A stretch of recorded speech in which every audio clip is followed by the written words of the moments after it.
Sipërfaqja e zonave të mbrojtura në veri të vendit vijon të zjerohet duke kthyer qarkun e Shkodrës në rajonin me përqindjen më të lartë të territorit të mbrojtur në Shqipëri.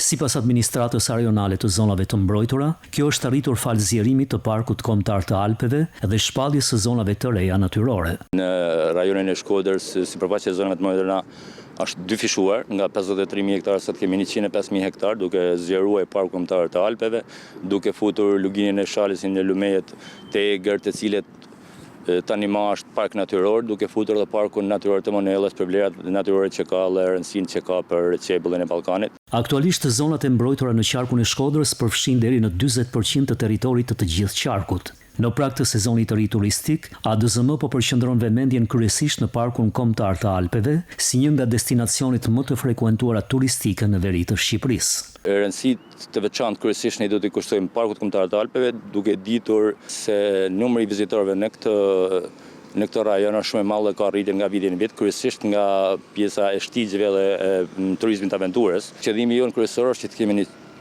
turizëm të qëndrueshëm, duke ruajtur balancat mes ekonomisë dhe mjedisit. Gjatë 2 sezoneve të fundit turistike, zonat e mbrojtura të qarkut Shkodër janë vizituar nga mbi 1 milion turistë vendas dhe të huaj. Ndër destinacionet më të preferuara mbeten Velipoja, Thethi dhe Lumi Shalës, për të cilat ka interes në rritje falë resurseve natyrore dhe potencialit për turizmin e aventurës.